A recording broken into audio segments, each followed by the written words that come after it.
Hi, everyone. Good morning.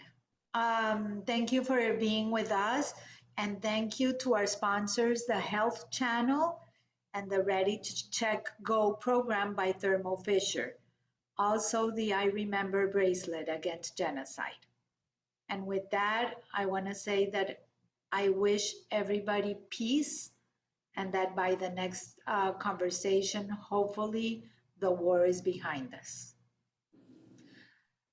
So, everybody, welcome. I want to thank my two guests, two Kims, coincidentally, two Kims, and part of March being Women's International International Women's Day. I wanted to bring up something really interesting because both of the ladies that we're going to talk to are in law enforcement. And they have made a pledge here in Miami. And their pledge is 30 by 30, which I'm going to differentiate both Kim. So, Director Kim, welcome. Can you please introduce yourself and tell us a little bit of what is your pledge and what is 30 by 30? Absolutely. So thanks so much for having us here today. We're excited to chat with you about a profession that I know we both love. So I am the executive director now of the National Association of Women Law Enforcement Executives, a nonprofit organization that was launched 26 years ago by six women that went to the International Associations of Chiefs of Police conference. And they saw that, the six of them that were our founders were in such a minority in this large conference. There were not very many women leaders. So they decided to create NALE, the National Association of Women Law Enforcement Executives, to fill the role of being a spot where women could go and talk to one another and be empowered. And the mission was to lead, inspire, and mentor.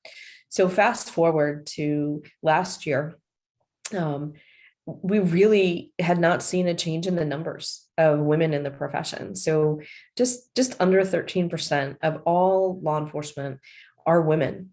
And so the launch of 30 by 30 occurred last March 25th. So just coming up on its first year anniversary. And it came out of discussions that started in December of 2018 to think about how you could really change the number of women in law enforcement. And so Moma Goff is at the NY School of Law with the Policing Project, and they are a co-founder of this project, and Yvonne Roman, who had been the chief in Newark and a researcher, really dedicated countless hours to changing this. So 30 by 30 is a pledge that agencies are taking to intentionally change how they recruit women into this profession, so that by the year 2030, we can hopefully have 30% representation of women in the profession. It's a huge goal. We've got 150 agencies that have taken the pledge, and Miami is one of them. And it's only 30%. Wow. So you're doing an event in Miami. Yes, I we know that are. you're bringing in all the women in law enforcement in Miami.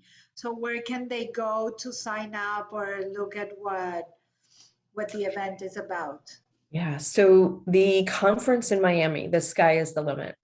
We can't be more excited that we are, coming out of the pandemic, finally able to gather and find out what everyone's been doing and network. And we have an amazing lineup of panels coming forward and networking events.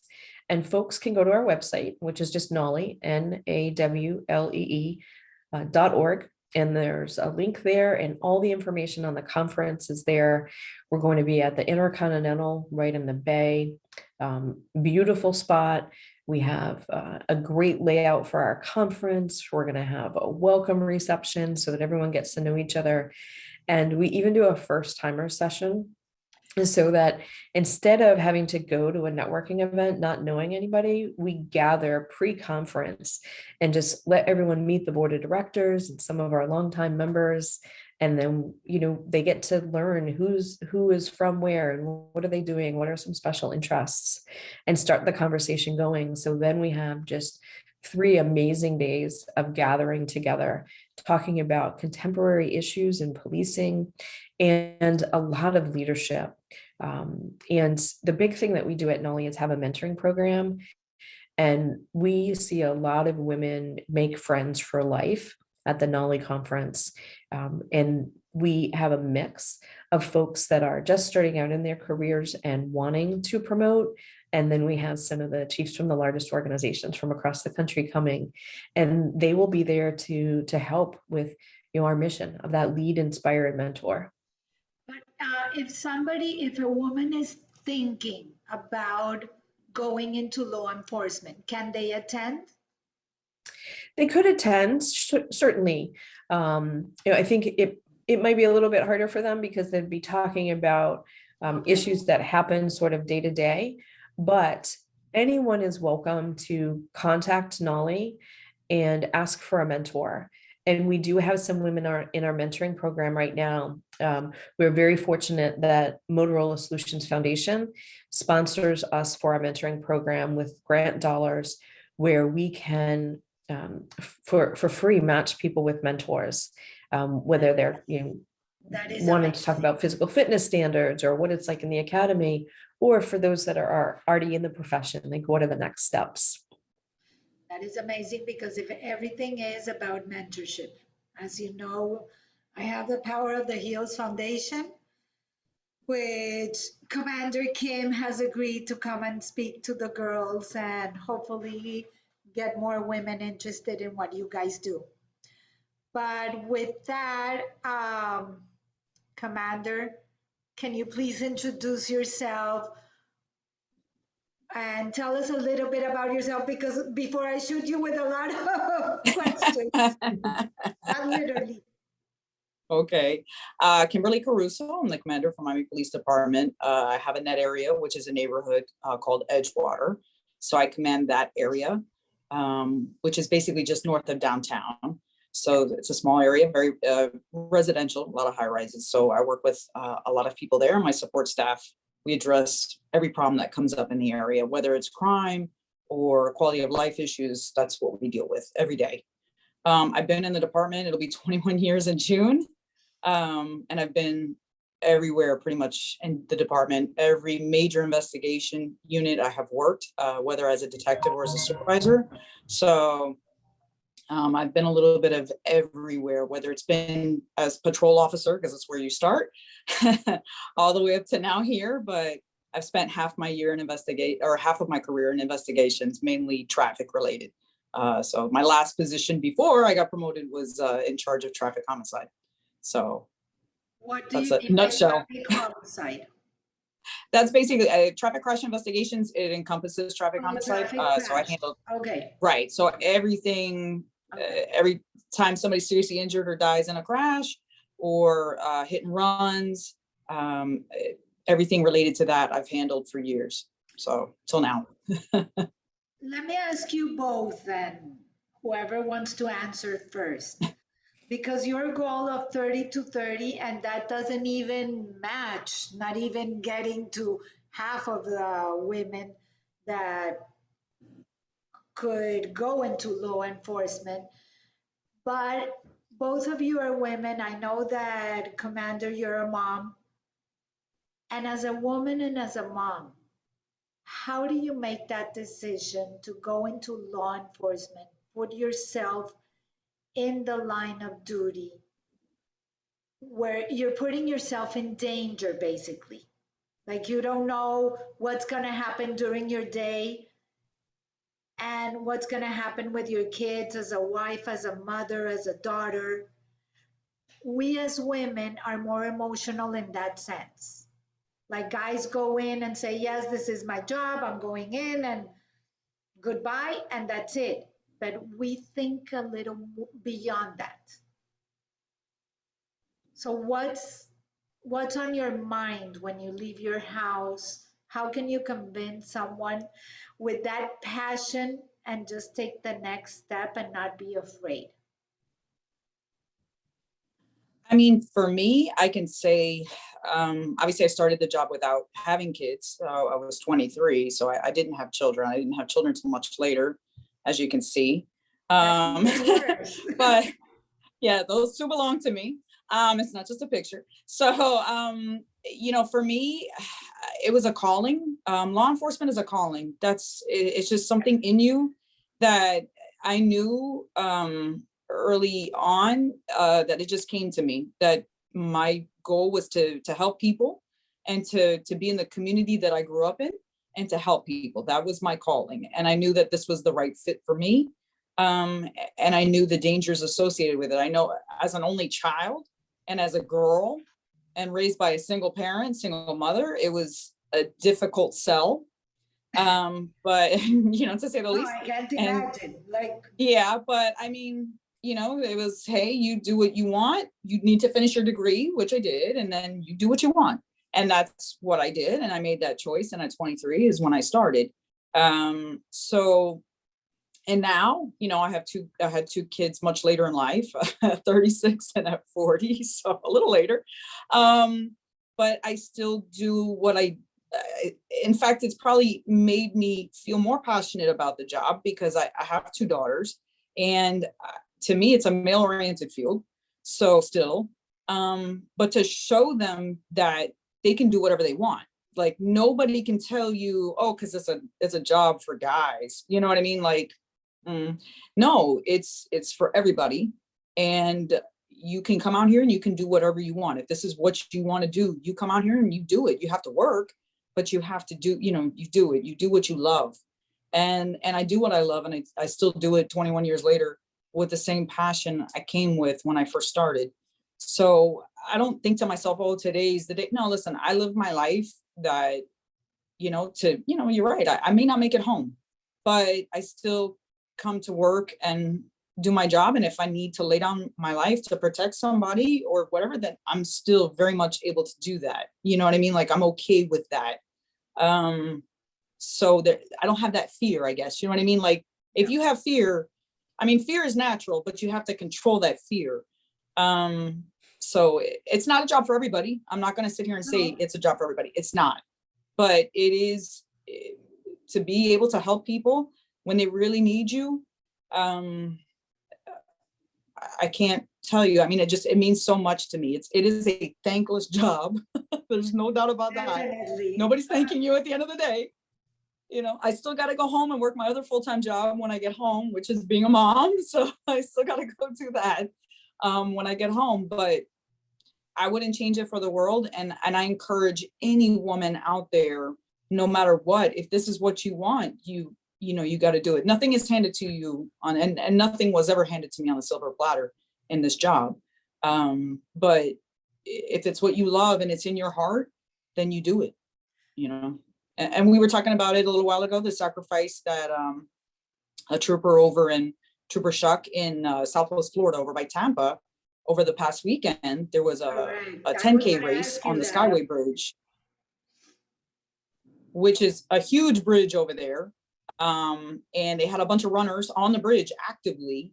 And a woman who was drunk went around multiple barricades, police officers, everything, and drove onto the bridge where all these runners were. And she laid down her life practically and placed her car in position that the woman crashed into her to keep her from hurting and killing multiple people. So that's a split-second decision. That's something in your heart you're gonna have to do. You don't have time to think about it. You just have to be ready that it could come. And I remember her interview that they asked her that if she knew how hard the impact was gonna be, she said it didn't matter. I just needed to stop her from killing all the runners. Yes. Absolutely. I can say from being it happened to me a couple of years ago. I had a traffic stop where the guy, he was having a diabetic episode. He was driving, but he was all over the road. He would have killed somebody. And in that moment, I really thought, oh my God, I'm going to have to use my car. I don't have a choice. Luckily he crashed into a wall. He was okay. We got him the medical help he needed. But in that moment, I knew it was a chance I was going to have to take, but luckily it didn't play out that way. But again, it's a choice. You don't know. We don't know the situation we're gonna get into. There's, you don't know somebody that Nothing has a that you weapon. You plan. don't know. Correct. It's No, nothing that you nothing plan. goes to plan. No, No, and your never. passion goes beyond your fear. Of course, of course. So I wanted to ask Director Kim, because you were in the force way before, and we've heard that not that things have not changed, but I know that now you you have been implementing a lot of training and programming way before anybody knew. Yeah. So, I've been blessed with a really amazing career. So I had the opportunity to work as a civilian in a large police agency that when I got there in the mid 80s, there were not a lot of women. And really trying to figure out the path forward and what my career would look like was really hard because there weren't other women to talk to.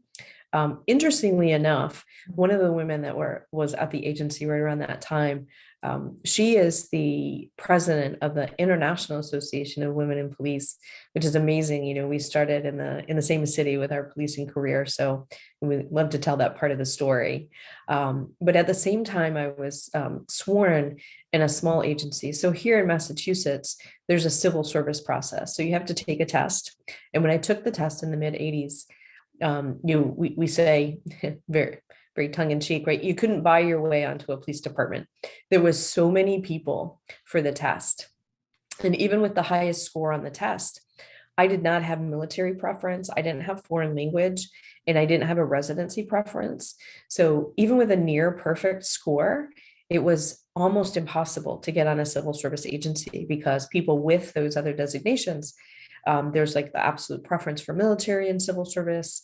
So it was really a different time. And so I said, well, I want to do this career. So I went through an academy that allowed me to work in a small rural community in central Massachusetts. So kind of doing both at the same time was an amazing experience. But I had to find my way, like I said, and find mentors, and many of them were males. And I had several male advocates that helped my career. And, they taught me to do things that would be really helpful to any agency, like grant writing and data analysis and mapping and policy writing and curriculum, things that a lot of the men in the job didn't necessarily care to do. So that actually launched me into a career that I didn't anticipate in law enforcement, to be a consultant. And looking back, when I started my consulting firm in 1994, I was still very young, but there weren't other women consultants out there, and people would say, you're not going to make it. This is a man's world. And I'm like, oh no, I'm going to make it. And I remember, fast forward to 2007, and I applied for a project with the San Francisco Police Department. And everybody that I told that I was applying, it's a public bid you have to go through. And I had a team of folks, some retired chiefs, men, and some other data analysts, and, a whole group of people that were working on helping agencies do better with policing. And we won that project. And then we ended up winning 2 other projects with San Francisco PD. But everybody told me, even in that realm, oh, a woman can't do that. They're going to look to the male organizations. But I was able to do it.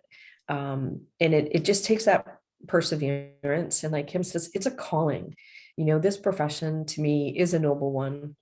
And I think that there's so much that we've been doing over the years that have gone unnoticed for women in policing. If you look at some of the studies that are out there that show that women are better communicators, they are better problem solvers, and they are more empathetic. And surveys have shown that crime victims much prefer having a woman on scene. When they are able to talk to women and tell them about what happened to them, there's a level of comfort. And then other studies have shown that women tend to use less force. And when they have to use force, it's a lower end of force.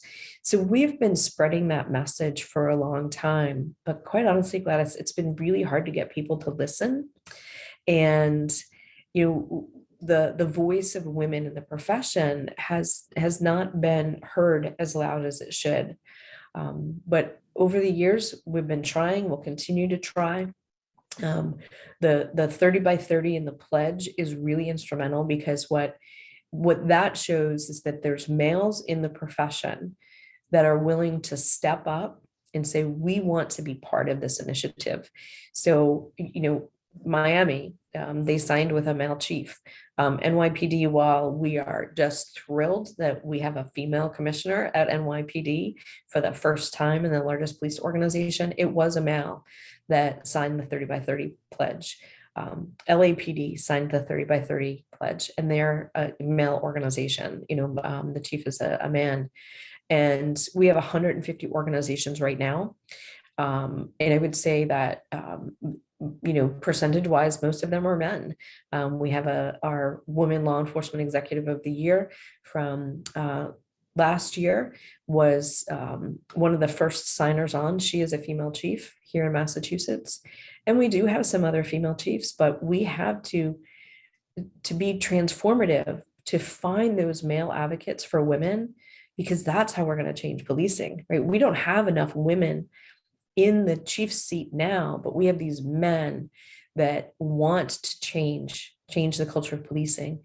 And that's how I had to navigate my career when I first started, is finding those people that wanted women to be part of this profession. And while we have a lot of mentors now that are women, we didn't back then. So now we do. So that's changing it. But over the years, we've been advocating, and it's really been the past year to 2 years that people have started to say, yeah, our police agencies need to reflect more of society.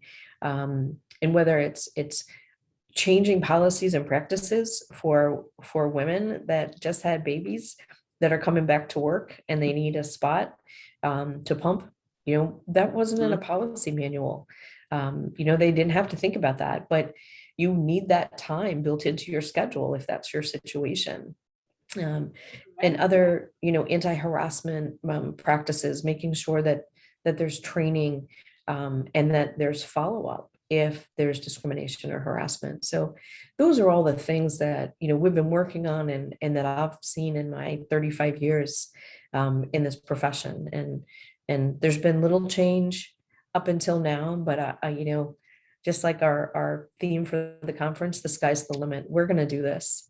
We're better together. We have people banding together and meeting monthly on how to change this. And so, we all owe a debt of gratitude to Mo for finding some money to start this conversation back in 2018. And, on a wing and a prayer, her boss, my boss, and everybody said, yeah, we can go ahead and launch 30 by 30 to change this for the future.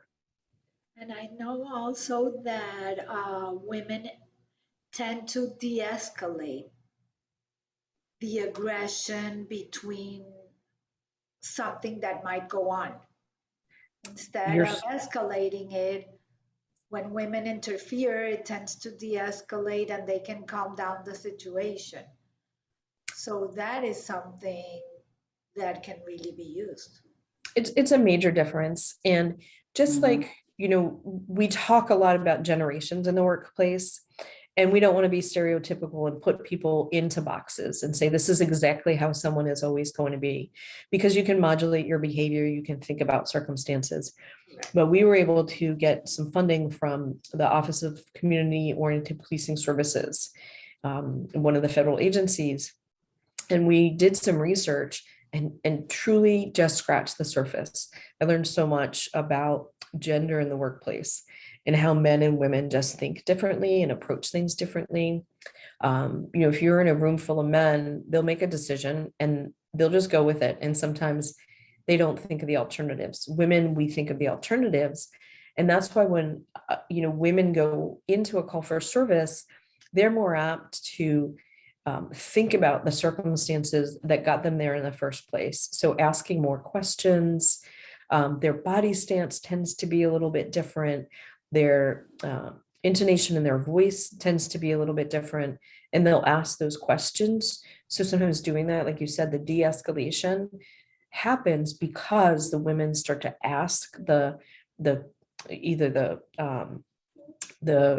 assailant, or the victim, whoever they're dealing with at that time, whether it's the person that has done something wrong or the person that has been wronged, they're more apt to communicate, ask questions, spend a little bit of time, and try to meet them in their space, which can slow everybody down. So Kim can talk about this better than I can. I didn't raise children, but I do have grandchildren, so I know how this can go. Sometimes I negotiate with my oldest granddaughter. She's 8. We've been doing this since she could talk. And my stepdaughter always is keeping track of who loses the village. Because my granddaughter she's pretty hard-headed, and my husband likes to say that somehow she got some of my attitude through osmosis. But it's being a mom or having to deal with children, you have to take a step back because they're not thinking on the same playing field. And so I don't know if it's that type of nurture. I'd love to learn and figure out from, the researchers that, what is that magic, right? Because, looking at the picture of Kim's 2 little ones on the wall, I'm sure that there's like havoc that she has to deal with and get through a situation. Even just trying to negotiate with a little one to get in their car seat, right? A huge Little things like that, or, all those things along the line. I think that women just have a different experience. So I'll yield it to Commander Kim, because I'm sure she can talk through that on that whole de-escalation of situations. Oh, and I'm Yeah, sure you can have a de-escalation of whole children array is, of yeah, they're experiences. oh yeah, there's times that I've said, I'm like, oh my, we had a call not long ago, and I was like, we finished the call, and I was like, I felt like I was dealing with my 3-year-old, because it was just like not paying any attention, would listen to me for like a second and then would just continue doing whatever he was doing, but then would listen to me for a second and then and I was like, oh my God. But it's the patience of dealing with a 3-year-old who does the same thing to me that I'm like, okay. So yeah, I think the motherhood definitely changes that part. I think The this is a little bit, negotiation part of it. you learn to negotiate, you learn to pick your battles, you learn to be a little bit maybe more patient. I don't know, but I call it that you communicate here, they are here, and there's a whole gap in between that there's a whole space, a void that we cannot even communicate with. But before we leave, because we don't have much time, I wanted to ask you, I was able to go to a simulator of the shoot and don't shoot. And I didn't take it because literally, I'm going to tell you, I do not like guns. I don't agree with guns, but it's for you guys, not for us. So I stayed there and I actually watched how 4 people we went through that. It was a simulation, like if you were actually living through it. Mhm. And the case was of police being called because of violence in the house, like domestic violence. And when the police went in, the husband was like in the kitchen, like cleaning something. And the wife came in, and of course, and we all know when there's domestic violence, she's scared of the husband and she's going to say to the police, everything is okay. And she came in and said, no, no, no, everything is okay. We were just having a fight. And then the guy says, no, but we can have a fight. What's wrong with us? What did you come, or why did you call them? And it ended up that the neighbor called them. But when the policeman was talking to the wife, literally in a split second, the husband put the hand into the sink, which I was thinking, okay, he's gonna keep on washing and like ignore everyone. And in a split second, he took out a gun. And I would have already been dead, literally. But it was like not even 1 second. So that is the part that a lot of people do not understand. That you don't even, and a split second is not even one word of what I just said. And you need to make a choice on what to do. So at that point, it was like either getting your gun, getting your teaser, but the teaser wouldn't have done anything. So you need to be prepared to kill someone or be killed in that point. And that is the part that it's very, that I would love for you to tell me in that split second, going through all Well, the that's really where yeah, that's training. I mean, I think that's such a great way for anybody from outside of law enforcement to experience. Every time we've talked to people that have gone either through those types of simulations or have done an actual physical simulation, they've always said the same thing, like, I can't like fathom how you make that decision. And again, it's training. It's not a, you know, for the most part, people are, you know, way back 100 years ago, they would, you know, not that long ago, but many years ago, literally they didn't have academies that, or at least really strict academies where they trained. Now it's training, training, training, and training is really, really vital across this nation. So training is so important because you need to be able to make that decision like that. So we train our officers. I can tell you from our department, we train our officers all the time on this. It starts in the academy and it continues, and it's muscle memory. You know, you have to continue to train, train, train, because we don't know when that day is going to come. It may never come, but there may be a day it comes. And I tell people all the time, you don't know the day that you're going to have to dance with the devil. You don't know when it's going to happen. You don't know who it's going to be with. You don't know. but Because if we knew, I would have won the lottery. So it's just, we don't know. You have to be, when you come to work, you have to be mentally, even just the drive to work, you have to be mentally ready to do what needs to be done. And it has to be in your mind already what you're going to do, how you're going to do it, and you have to have the will to survive it as well. So those are really, it's a short answer to the longer answer, I think, but it's all about training. And that is something that comes with time and experience, you know, but we don't, an officer can literally leave the academy tomorrow and start in their field training phase, and they could get involved in a shooting. It's just that way, you know. I mean, there's no way of knowing, but it is a mindset. It is a mindset. Correct, because it's totally contrary to what I do. I plan. You cannot Yeah. plan. No, you can run There's no scenarios in your plan. head.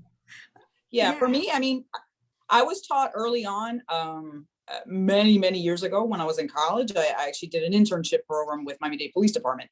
And I remember writing with a very senior robbery detective, and he would tell me, listen, look where we're at all times. You need to know exactly where you're at all times. So constantly be looking and think to yourself, if somebody comes out right now with a gun, what are you going to do? And he taught me that always be running scenarios in your head. That way, if the day ever comes, you're ready. And I think that that's important. I know I instill that with my officers. I know our training instills that with our officers. It's really important you cannot become complacent. Complacency, unfortunately, in our profession is terrible, and it's killed many officers, but you have to be ready. And it sucks. It's a state of readiness. It's a hypervigilance for us that is terrible for our bodies and our minds, but it's the nature of the beast of the job. And with that, thank you, ladies, so much. I think you're an inspiration for the next generation.